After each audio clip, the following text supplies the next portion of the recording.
But uh, so today we've seen Rebecca and we've seen Dr. Wiley. We've got scheduled David Gardner, Hannah Diggs Elliott, and Dan Knudsen.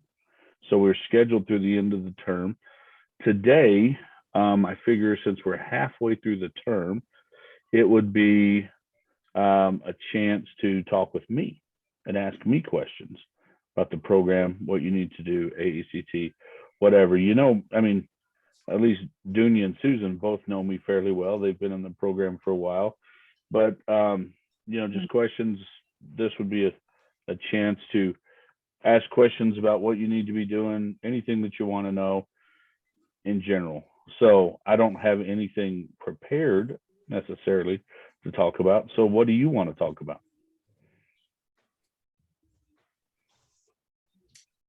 Crickets. I'll talk about the convention.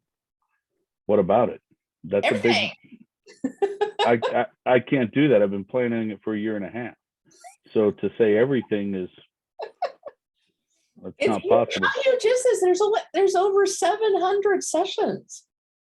Yeah, and I'm in charge of making sure every one of them is scheduled and nobody's overlapped. Yeah. So, but how many people typically attend this conference? That we can't give that answer only because 2019 was the last face-to-face conference. 2020 was fully virtual. 2021, they didn't know what was going to happen. And so it ended up being kind of a little hybrid thing, and that more people attended virtually than face-to-face. So since 2019, this is our first like full on, we expect to see people in bigger numbers. Before COVID, I mean, it's not a huge conference, but it's big. It was like 1,200 people, 1,300 people face-to-face, with about 1,000 or so of them presenting. We had 829 proposals submitted this year. About 75% of them got accepted. But some of those are going to be presented virtually. Some of those are going to be face-to-face. I'm going to guess we're going to have about 700 people there. That's my guess. If we have 700 people there, I'll be happy. But it's fairly big. One of Dunya and Susan's classmates, Chelsea's presenting. Nice. She and she just took our class as an elective, but she submitted that simulation stuff she's doing with nursing, and it got, I don't know if she's attending face-to-face. I hope she is, because that would be fun to see her. But yeah, so Chelsea's presenting. Teresa Huff's presenting with Dr. Coughlin. So yeah, I think last count, we have 12 of you who are saying, yeah, I think I want to be there. And so I've got paperwork into the dean right now about securing funding. We're trying to get, this is not a firm number, trying to get about $1,000 each for y'all to offset travel and hotel. The hotels are fairly cheap because we get the convention rate. So we'll be staying at the Planet Hollywood for like $169 a night. 155. 155. For me, it's free. So I don't know. One way to offset that is to, if you want to get a roommate, you can do that. If you want to just doesn't matter, however you want to do it. Just when it comes time for you to book your room, make sure you book under the AECT block to get the rate, and it helps AECT meet their numbers that they need. What I did. I did ask around pretty much everyone, and all of them were saying, I'm bringing my husband. Well, there you go. But I actually did, I got the airfare, which is actually super cheap right now, thank God. And I have everything booked. I paid for everything. I got my membership with AECT. I got the room. I got the flight. I got the tickets, registration. Everything's paid for. So yeah, that'd be awesome if I could be reimbursed. Did you, when you signed up for AECT, did you put my name down? I did, actually. Okay, there you go. They're doing some deal where they're trying to track that.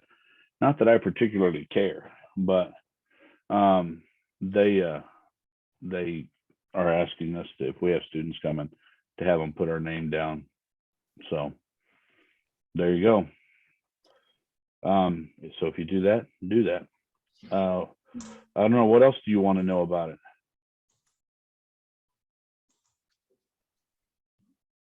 Did you notice the stuff about DevLearn? Did you guys notice the stuff about DevLearn? I'm one of the ones that made the stuff about DevLearn happen.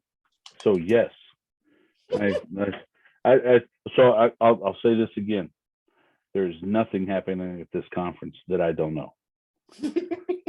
So yes, yeah. A lot of that happened through Ellen, who Susan and Dunya have met.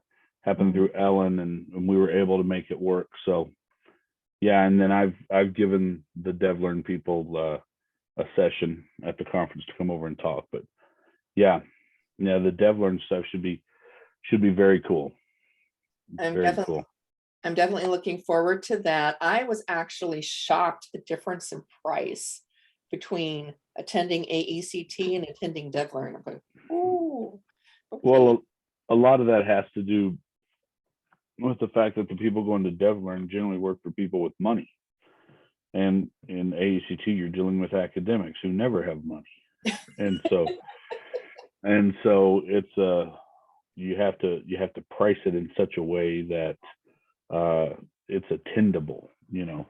When you consider that most faculty members get, if they're fortunate, $1,000 for travel a year, then you have to be very wise about how you spend that money. Mm-hmm. And so AECT tries to keep it in with an academics budget in mind. And they've got ways to make AECT cheaper. There's the graduate student rate. They also have if you're a graduate student, you can volunteer on the tech pool, and that can defray some of your cost, things of that nature. Yeah, I did apply for that as well. And even though you're not my quote unquote advisor, I put you down as my advisor. So that's okay. Delinda knows me. She's been doing that as long as, since before David Wiley and I worked on the tech pool together. So she's been doing it a long time. She's actually technically the one that schedules all of the individual sessions. We get it to a point, and then we give her all the information, and she puts it in this massive spreadsheet that's crazy. And she's the one that makes sure. I've never seen so much conditional formatting in my life. But it's pretty cool, her spreadsheet. Well, actually, I'll show you this. While you're looking that up, Dunia and Susan, did you hear about what we get to do with DevLearn? I did not. So I got the email from AECT. That's how I found out. But what's happening is DevLearn, which is Development Learning Conference through the Learning Guild, they are having their convention the same week we are. They're going to be done at the Mirage. And so what they've created is the ability on Wednesday, after AECT programming is done for the day, which is about 4:00, they're going to DevLearn is going to send buses over for us to be able to go over to the Mirage and attend the DevLearn opening reception and attend their expo, which is basically where they'll have all of their ed tech sponsors and exhibitors. And that's going to be open until, I want to say 6:30. I want to say like 5 to 6:30, something like that. And because the expo itself, I think they're going to give us tickets to the expo so we can go during the day if we want to. I don't quite know the hours on Wednesday, but on Thursday, the expo is only open from like 10 to 2:30, something like that. And they're not open on Fridays. So, but I think they're giving us free tickets to be able to attend the expo to, talk to all the exhibitors, whatever. And that is one thing I wanted to ask about, since 6680 in the fall is going to be tied into the AECT convention. If any of the scavenger hunt or activities that you're gonna have students do would tie into anything over at DevLearn. No. No? Nope. It'll all be at AECT. Okay. All Does right, it, let me- are we having an expo hall too type place? Nope, they used to, but they don't do it anymore. Okay. They don't do it anymore. All right, so this is the fancy spreadsheet. This is the old version. It's not filled in that Delinda uses to schedule the entire convention. That's another level. And so, I mean, so she knows how many available slots she has for which types of meetings. You know, and these are, of course, all the rooms that we have and all the days. And yeah, it's pretty insane. It's pretty insane the amount of stuff she has to keep track of. And so we have to, you know, we have a running list of the meetings that have to happen every year while we're there and keep, you know, track of it all. It's kind of nuts. It's kind of nuts. You know, there's a lot more to it, to scheduling the convention, than most people realize. And so there's a convention planners column. And so this year, for the convention planners column, I've written it, and I have taken the planning of the convention, because it's not documented anywhere. And I've documented how the convention's planned and in what stages. This is what's happening. This is what's happening. Here's how this works. Once this happens, what's next, and who does what, and, you know, why is this happening, and why do you have to wait to hear this? And just so people know, because they're always like, well, we got proposal acceptances back in April. Why don't we know when we're presenting yet? Well, because there's still a lot more to do before we can tell you when you're presenting. So, and then of course there's all the late requests that we get. You know, I get people requesting, hey, can I have a session on this? And I'll be like, did you put in a proposal? Oh, you didn't? So no, you can't. You know, because that's the way it has to work. You got to be fair. So, yeah. What other questions you have about AECT? I think it's going to be good. Is there anybody you want to try to meet face to face while we're there? I already know who Dunya wants to meet over there.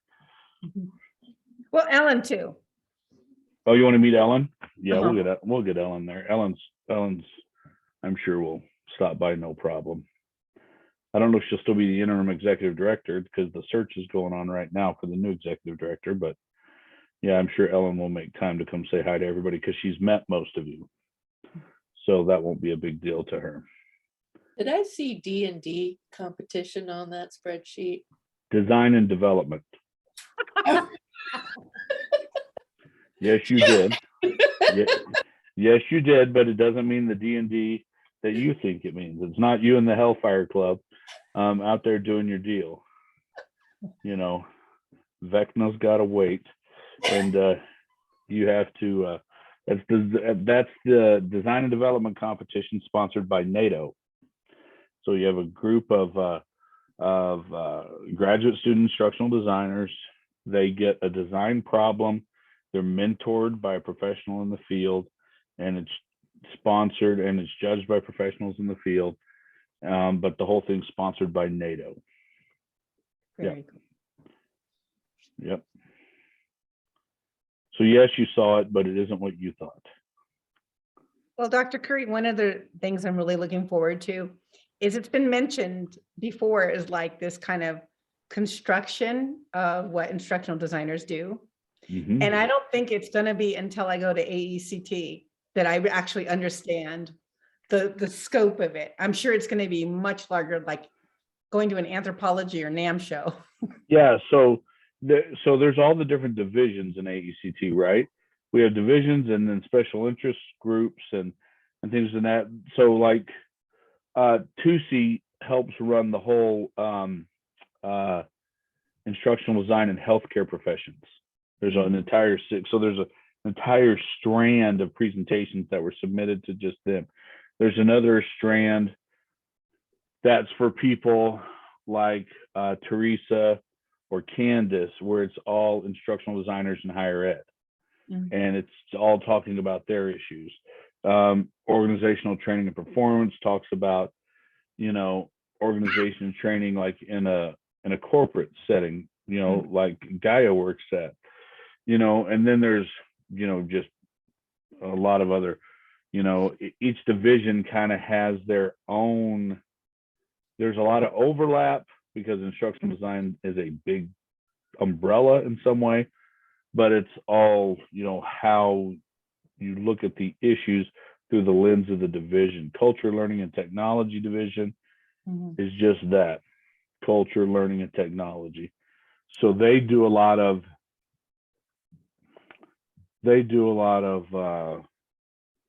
well, they say culture, learning, and technology, but it's a lot of really what we do learner analysis wise stuff, right? So they look at race, orientation, gender, that type of stuff. Design and development is just pretty much that. It's that's the one that everybody joins that division. It doesn't cost to join a division. Everybody joins design and development. EDLT, emerging learning technologies. That's where you're going to find the people who are playing with the toys, the newest toys, and what they're doing with it. So it might be virtual reality. It might be something with audio or video or so. Let's see. I better pull all the divisions up just so I might as well cover them all. Which one would incorporate DEI? CLT. Okay.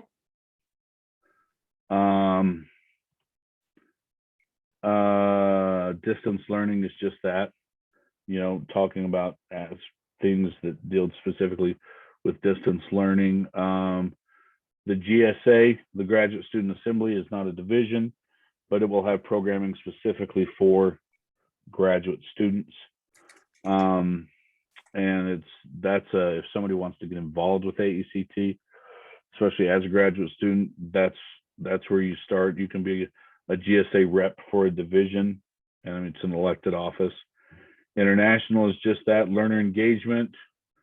They're all pretty straightforward named, but learner engagement, how do you maximize learner engagement to improve outcomes, things of that nature. OTP, organizational training and performance, is more the corporate type stuff. Research and theory, that's the hardcore research in the field is done there. That's people who like to run stats and dream about ANCOVAs and stuff like that, crazy people.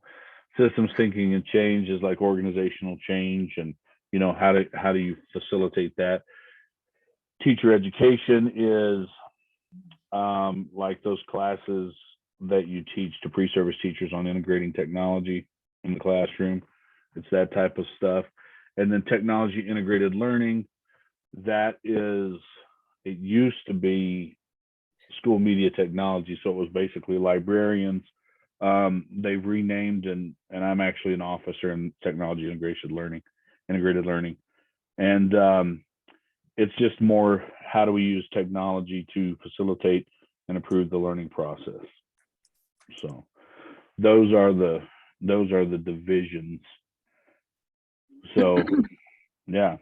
So each one of them will have a membership meeting, or you can go and they'll say, hey, if you're interested in serving in this, then let us know, and they'll have it. And then you'll be able to search the program for the programming specific to each division. So if you're like, I wonder what this, DDL, distance learning, what they've got going on right now, and then you can search for DDL for that hour, and you can see what they're sponsoring for that hour and things of that nature. So Which tracks or divisions would you recommend we look at?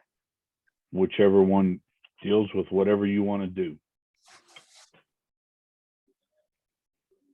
So I would, when the schedule's released, I would look at what it is you want to attend and see who's sponsoring that, because that's when the planners get a proposal, the division planners get a proposal to set up for review.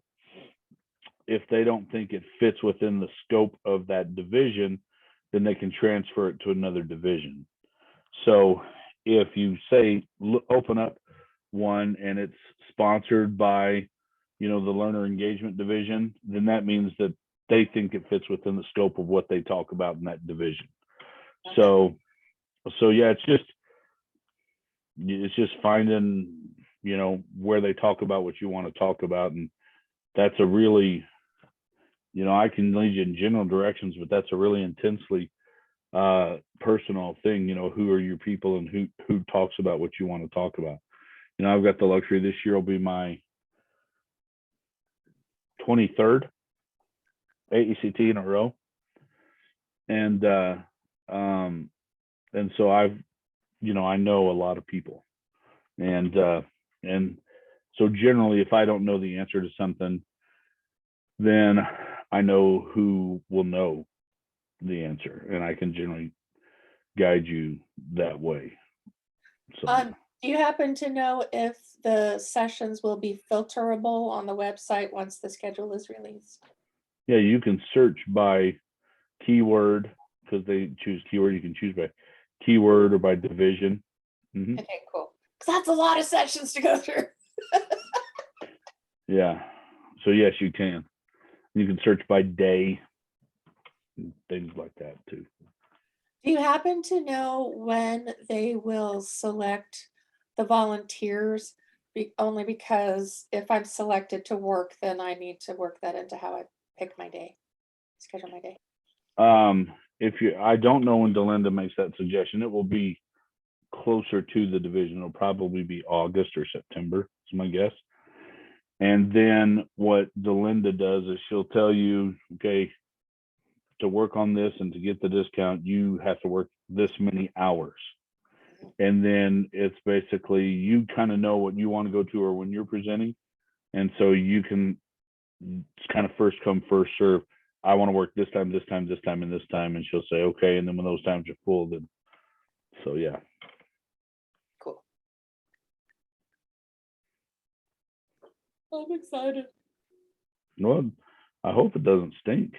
You know, we've worked a long time on it. It would kind of be a bummer if we all showed up and it was cruddy. So let's hope not.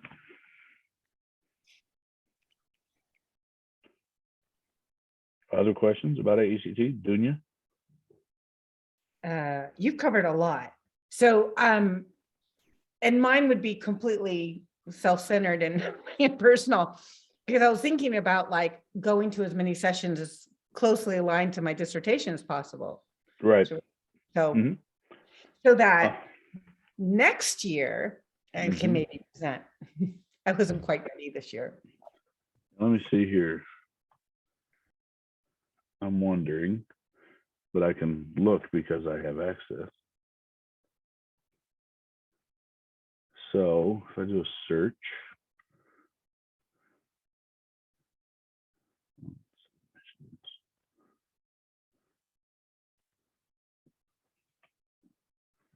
no,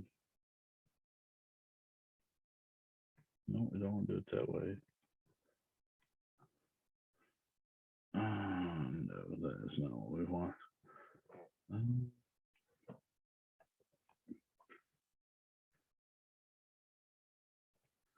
So right now, okay, using the term OER, there's only one session.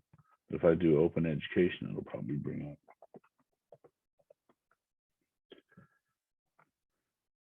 Eight that say open education.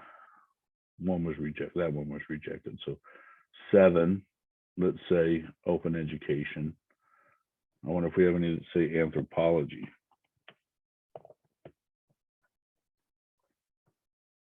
What? Shocker. No. But so yeah, so you'll be able to search just like I just did and try to find something, or let me see here. Leadership came up with 8 as well. So like Susan, they've got a leadership development committee that sponsors its own stuff. I was a member of that committee for about 10 years. And then I said, okay, somebody else needs a turn. It doesn't need to always be me. So yeah, so you'll be able to search it and look for what it is you're interested in. Thank you. Yeah. Yeah. I mean, I'm already psyched up too. So Gaia, you and me are psyched up. How about you, Susan? You psyched up? Yes, I'm a little overwhelmed at this moment. I feel like I have a lot of decisions of what I want to do in my future to make before I figure out. I'm still struggling to try and decide what kind of instructional designer, I want to be, like, which field exactly, if I want to do corporate, or I don't know. I feel like I need to make those kind of decisions sooner than later, but Well, the only reason you need to make it sooner rather than later is because you're further down the road, yeah, right? yeah, And definitely. Yeah. so what I would do if I was you is at AECT is I would go to some of these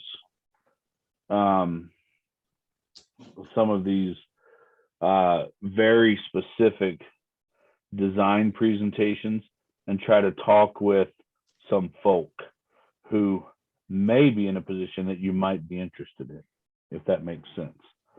Yeah. And if you go there and you, like, say Al Ritzopt is up there talking and you're like, oh my heavens, that guy, I'd love to be able to pick his brain. Then you just say to me, hey, can you introduce me to Al Ritzopt? And I'll be like, yeah, 2 seconds. And we'll hook you up with Al. Because, like I said, I feel like I've spent my career straddling the two lines between corporate and education, but they both have benefits. It's a hard choice to make. yeah, it is. But It is. And, I almost went corporate out of grad school. I made it actually through, no kidding, 14 rounds of interviews and was offered the job. It was to be a vice president of a company, vice president of instructional design. And they offered me the job, and there were a number of factors why I turned it down.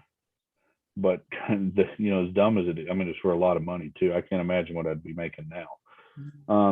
But they sent me their employee handbook, right? And 2 things really turned me off. One, my family was not allowed to come visit me in the office without prior approval. So, the wife couldn't just show up for something, or the kids couldn't just come up and see me. That was an issue. And then number 2, I was required to wear socks. And so, I mean, in the summertime, like right now, the employee handbook. yep, That you have to wear socks. yeah. And so, like, this time of the year, if I'm in the office, I'm generally in a t-shirt and shorts and flip-flops. And I was just like, I don't know that that's what I want to do. And so that was, the big reason I didn't take it is because I love teaching and I couldn't imagine not teaching. But yeah, it was, I just ultimately, and then actually, truth be told, this last year, I was offered a job that I verbally accepted it. And this past year would have been my last year. I verbally accepted it, a corporate job to move over and be again a vice president over training and development and that type of thing. But then it ended up that it would have still been very flexible, but in a meeting with one of the other guys who would have been the boss, not the boss of me, but we kind of would have been on the same level. I just didn't like how he talked to me. And I was like, hey, no, we're not doing that. And they were just kind of like, man up. And I'm like, nope, see ya, I'm out. And they were like, well, wait. And I'm like, nope, I'm a grown up. And so, there's all sorts of reasons why we choose one side or the other. And for me, ultimately, I think the lifestyle in academia and the fact that I love teaching and will always keep me here. So That's actually one of my biggest impetuses, my biggest cause And what I want to try and make my dissertation about somehow is psychological safety in the workplace. Because one of the big things to compare corporate versus academia is culture, psychological safety, how they treat their people, what their relationship is with the outer community. You know, that is huge because that's something that I, struggle with at my own job.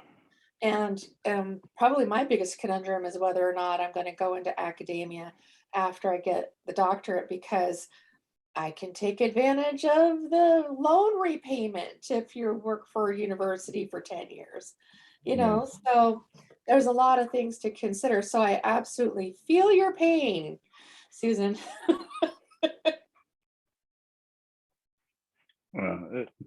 But we'll help you figure it out, Susan. I'm not going to leave you out there twisting in the wind, right? We'll help you narrow it down. Thank you. We'll help you get there. This is a housekeeping question. Are we doing a manic post on this? You know what? Well, help me decide. I don't know. If we are, say something I disagree with, because that's always my struggle to find something. Well, here's the thing. Kidding. If I don't say do a manic post, then nobody else is going to watch it. That's true. Nobody else will watch it. I wanted to suggest for now and for future as a question to ask everyone, but to potentially give us a response for a disagreement is, what is a hot take on instructional design that you don't think other people agree with you on? Me? Yeah. I think there needs to be certification. I think you need to be a certified instructional designer. I agree with that. There's two. I mean, if you go do a job search under instructional design, you need a bachelor's degree, but I know of like 3 bachelor's degrees in instructional design in the nation. Everybody calls themselves an instructional designer, but nobody really knows what we do. But they can say that they do what we do, but you'll never get it. I mean, we talked about this last semester with Ellen Wagner, right? But I think that that really you need to be, and ATD has their own certification, and I think IPSTPI has one. But I think that there needs to be a field-wide certification. We've got one for project management, which is part of instructional design, but to be, to write objectives and align assessments and all that stuff, according to the world, any monkey can do it. But I think that there needs to be a certification. Now, would I get it if it came out? Absolutely not. I'm too late in my career. But there's that, and then we have to figure out a common nomenclature, because too many people use the same different terms for the same thing. And I think that Merrill tried to bridge. I mean, I remember back in the day when Reigeluth talked about that, and everybody, I mean, there's not many things people kind of poo-pooed Reigeluth about because he's so dang smart. But I remember Reigeluth talking about it one year at AECT, and everybody just thought he was nuts. And then Merrill came out with first principles, and Susan and Dunya have been in the field long enough to know how much everything's talked about first principles. I mean, that's kind of the thing that everything's going off right now. But all he did was go through all of these different models and say, okay, what are all of the models doing? And he gave them all the steps, one thing, and he tried to bring it all together because, just like any field, you struggle for relevance, but I think we do a lot of things in our field to damage our relevance. And it's because we can't agree on simple things. And that's a problem. I'm on the td.org right now because I was looking for that certification thing that you talked about, because I do remember them having it there. But also they have an L&D degree directory. Idaho's not on it. There's no listing here for Idaho State University for a doctorate in Idaho. Well, that seems like an issue. Tisk, tisk. Because they have degree programs. You can search for certificate, bachelor, master, and doctor. And degree programs are education, training, and adult learning, human resource management, instructional design, leadership development, organizational psychology. Yep, we need to get Idaho State on there. Ish we do. So I have a question for you. Hold on. Okay. Say something. Does Idaho State have a membership with the Online Learning Consortium?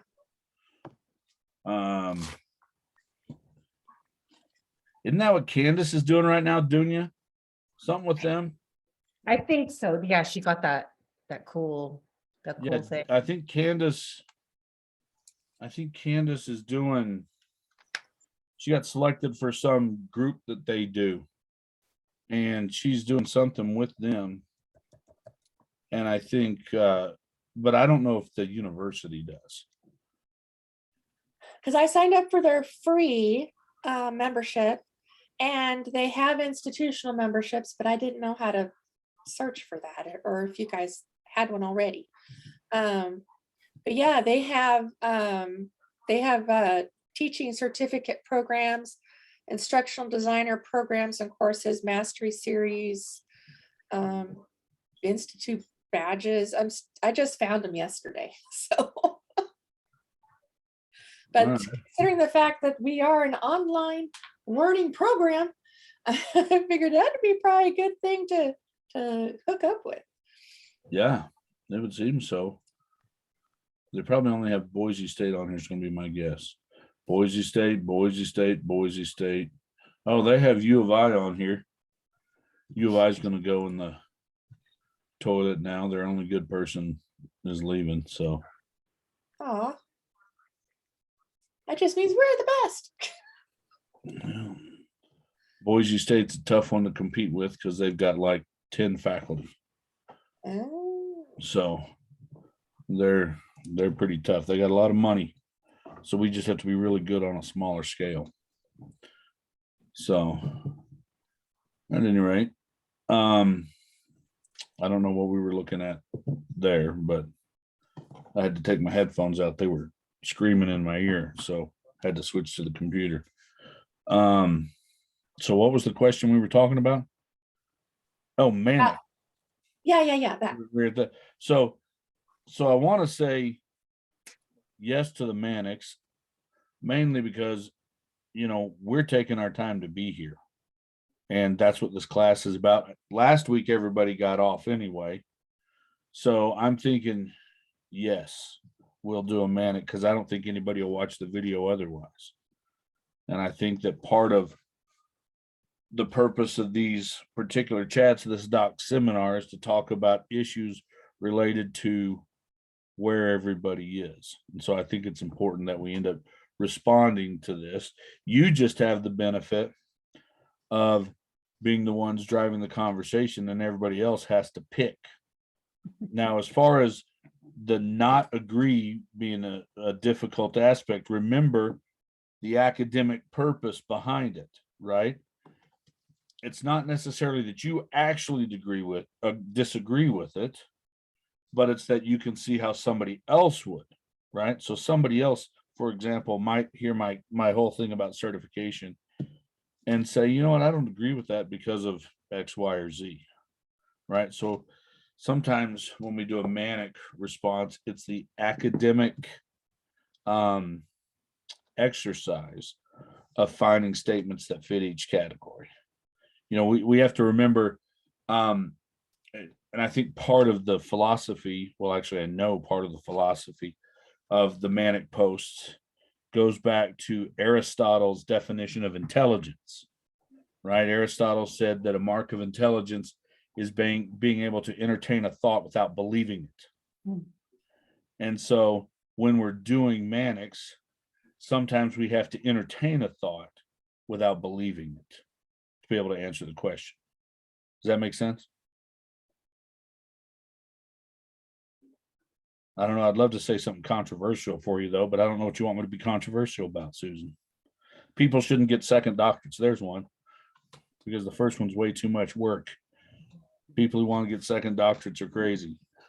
Don't want to do that much work twice. But some do. Some do want to. Why are you getting 2 doctorates anyway? Well, it's sort of a long story, but the short answer, I guess, is that we live in St. George, which is a pretty difficult place to find work. And the ones that I've reached out to, anyway, the university that's here said that they would not hire anyone without a degree in instructional design. So it would have either taken me 2 years to get a second bachelor's, 2 years to get a second master's, or 2 years to get a second doctorate. So second doctorate one. There you go. It makes my head hurt just thinking about it, but it would be a whole lot easier to do it the second time than it was the first time. Yeah, I was gonna say that's a lot Because you know what you're doing. There's so much unknown the first time. Like when you're sitting in Dunia's shoes right now, like the coursework's the easy part. Guy is about to start the easy part. Dunia is now in that spot where she's like, okay, it's getting really real. I don't really know what's coming. I've done the coursework. That's where you're like freaking out when you're, but like if you just have to take some classes and do comps and a dissertation, that's easy if you've already done it because you already know what you're looking at. Yeah.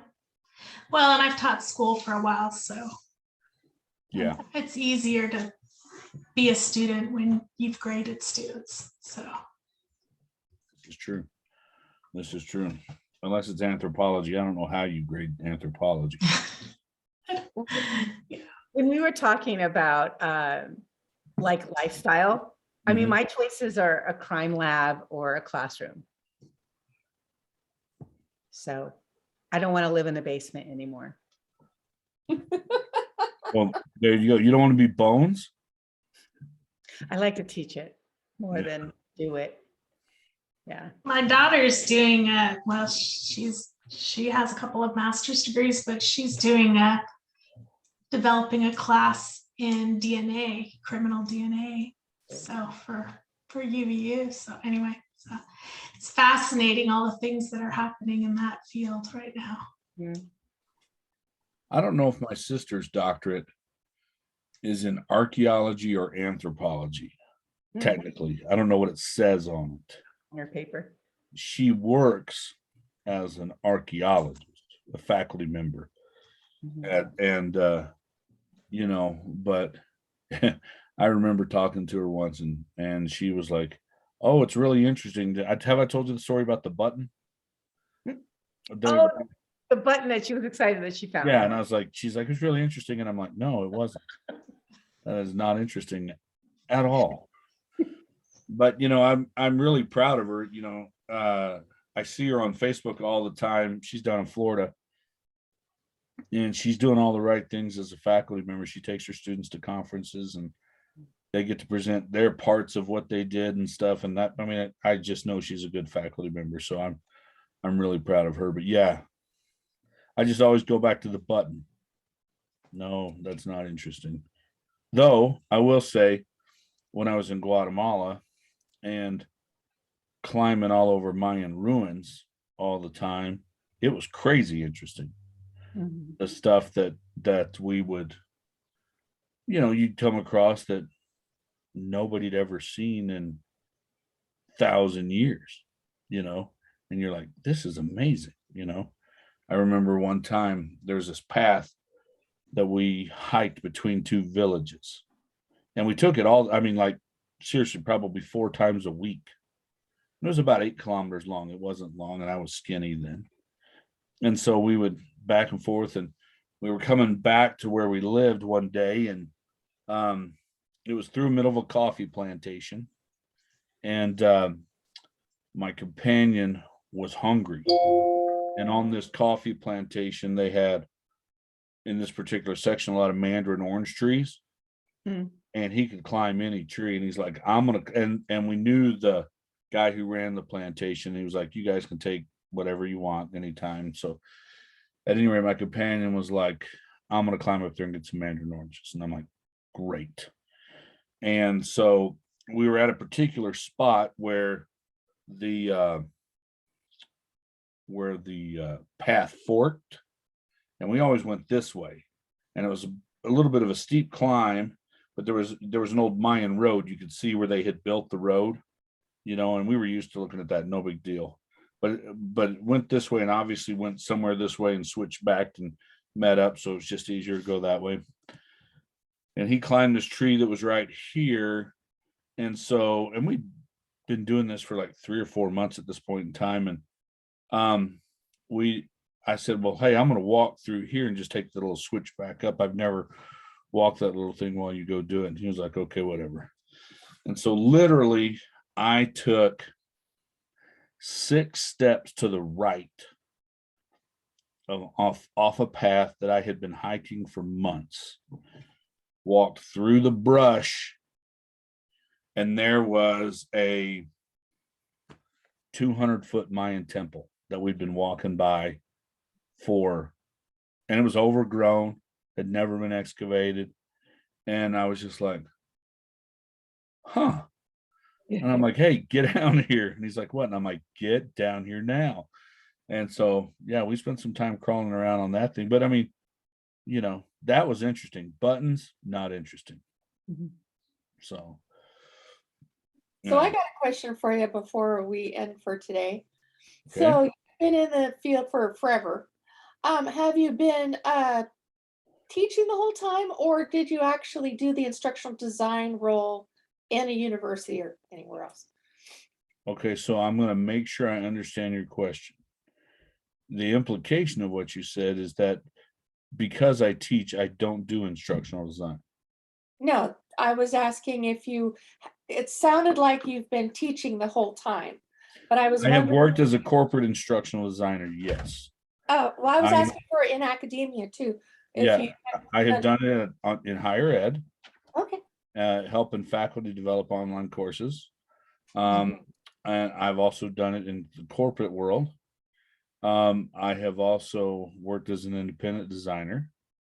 I have done work for the Department of Defense. So in all of that time, I have been teaching. I just finished my 26th year.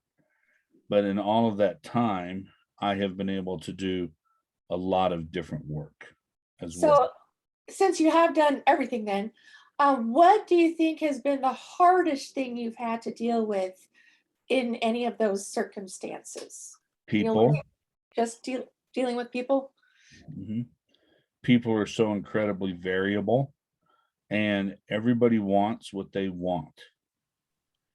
And a good instructional designer has to be able to do 2 things, 3 things. Ask good questions, listen, and write well. That's what a good instructional designer has to be able to do. Because if you're sitting down with a subject matter expert and you ask all the wrong questions, you're going to get all the wrong information. You have to be able to listen to what they're telling you and figure out what they really mean. And then if you can't write it up well, it doesn't matter what you know, because it won't be any good. So a good instructional designer has to be able to work with people in those 3 ways. They have to ask good questions, they have to listen well, and then they have to be able to communicate on the written page as well. So communication. But people are the worst part of this job, because some subject matter experts you work with are sure they know what they're talking about, but I've done it long enough now that you can listen to someone and it's obvious they don't know what the issues are. They think they do. If you get an anthropology professor other than Dunya, they're going to tell you exactly what their class needs to do. But then you're going to listen to them and go, that's not what your class needs to do at all.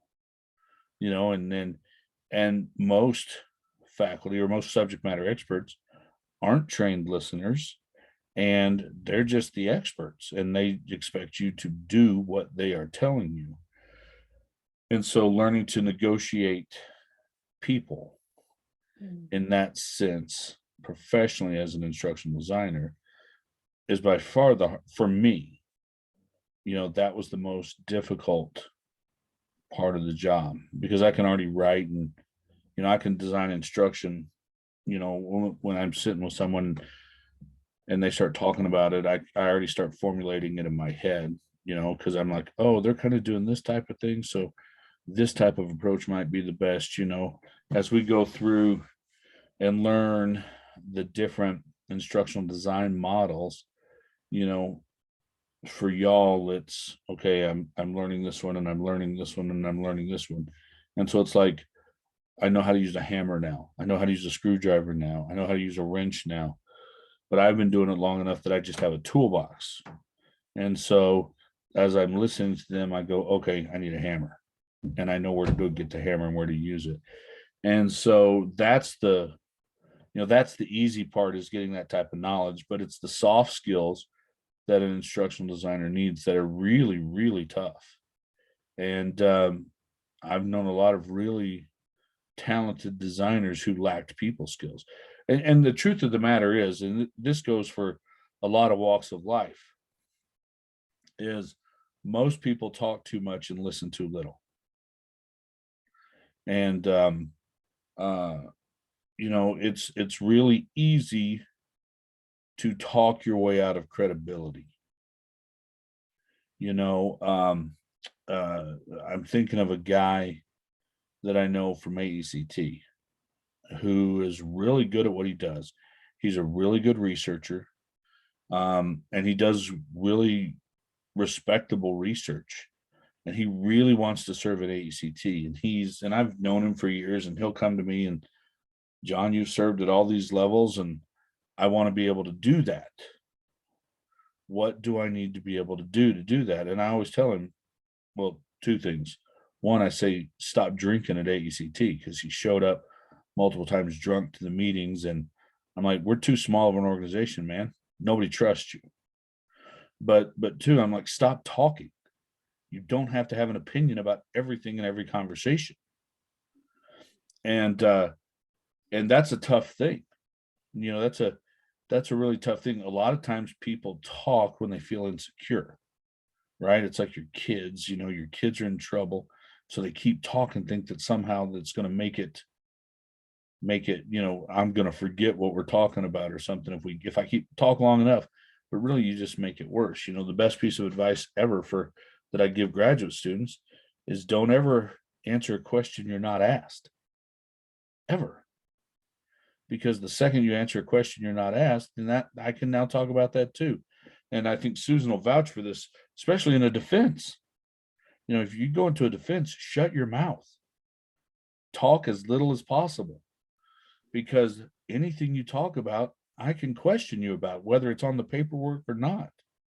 But if I say this, if I ask you what color the sky is, and you look out the window and you say the sky's blue, but yesterday it was gray, now I can talk about yesterday. And so, be quiet, listen more, talk less. And that's a good instructional designer has to be able to balance listening and talking. And going in there, you have to be able to draw information out of people. You have to be able to get other people to talk. It's probably not what you were looking for, but it's still my answer. It's just good marital advice too. Thank you. Oh, well, glad my wife's not in the room, because she would have said, why don't you do that for real? So, any other questions? Because we are at the hour. Oh, I do have one. So, I mean, we're getting more familiar with online instructional design. I mean, the world in general is getting more familiar with that. So do you foresee companies, and probably not schools, but companies and things accepting people who are not educated? Do you know what I mean? Is the standard going down of who they hire because of that? Or do you feel like the standard is going up? Because we've experienced some pretty bad teaching through COVID, Yeah. I mean, online and on campus, totally different beasts. Well, I think it goes back to the fact that there's no certification in our field, right? You know, Mhm. you don't have to have any sort of teaching degree to teach at the university level. Mm. So consequently, your chemistry professors, they might be able to balance a covalent bond or whatever it is they do, but that doesn't mean that they can teach it, right? There's no certification for it. So sometimes even the best designed instruction will still fail. But I think what happens is that anybody can say, because there's no certification, anybody can say that they can do what we do, right? You think about somebody who's gone through and gotten a degree in elementary education, right? They've had lessons on writing objectives and on doing assessments and choosing instructional strategies, which if you boil it down, that's what we do. And so anybody can say, hey, I used to do this, I can do it now. And they've got a master's degree in something. And so that's the tough part about it. I think that it's going to be more important now that people are going to start expecting an online option. I think that for those who want to do that type of work, that type of design, a portfolio is going to become increasingly more important. You're not going to be able to just say that you do it. Having a portfolio to show it is going to become where you didn't used to have a portfolio, but just a degree in the field was all that you needed. But I think that people are going to now expect to see what you've done because so much money's going into it, right? I mean, I think we will see. I don't think face-to-face campus is ever going away, right? You know, just because I know that you work with the online stuff at BYU Idaho. I mean, there's always going to be a campus in Rexburg with 30,000 students there. There's always going to be 40 whatever thousand students at BYU and Provo, and then whatever they've got in Hawaii. That's always going to be there. But increasingly, what's going to happen is you're going to get people like my brother-in-law, who's 42 years old, and is just now going, "Oh, I want to go back to school." And there's the people who can capture those students with good instruction are going to be the ones that lead out. My son, my oldest son, who will be 27 this year, tried going to college straight out of high school, failed miserably, was not prepared. Now at 26, almost 27, he is going back to school. And it's in a degree that not many people get. He's doing it in surveying and mapping. But he found a fully online program, and he can literally take every class but one online. And I mean, I looked through all their materials with him before he enrolled or applied and enrolled, and they really thought through the process of what it means to be an online student, right? How are you going to handle lab hours? You know, something like that. You have to have lab hours. So they had all of that mapped out, you know, they had thought through it all. And so I told him, said, yeah, go ahead and apply. And he applied and got in, and he's literally right now in his first class. Well, what's the issue with the first class? It's a math class, and it's really poorly designed, right? They've got publisher content that doesn't match with what they've got in their LMS, and he's not good at math. And so he's really discouraged.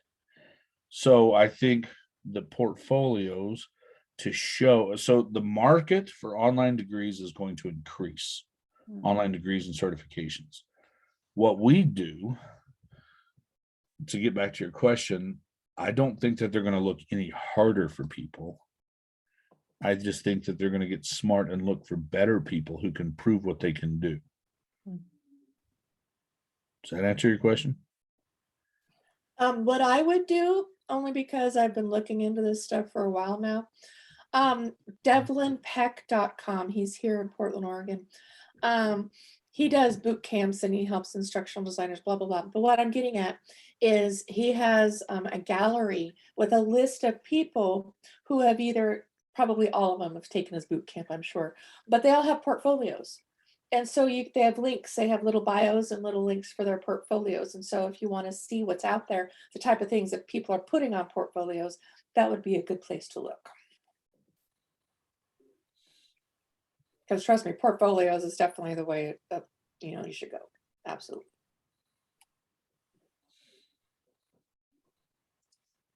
Okay. Other questions? All right. Then we'll call it for today.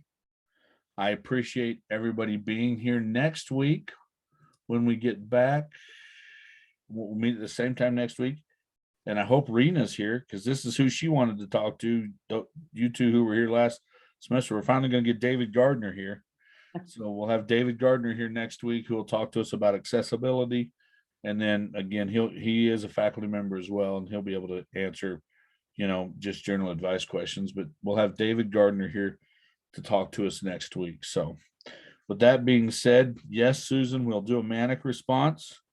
And we will we'll go back into our regular meeting schedule next week, and I'll meet with you in your individual office hour next week, and we'll go through what you've written and turned in at that point in time. All right. Okay. Thanks for coming today, and I'll see y'all next week. All right. Thank you, Dr. Curry. All right. See you. Bye.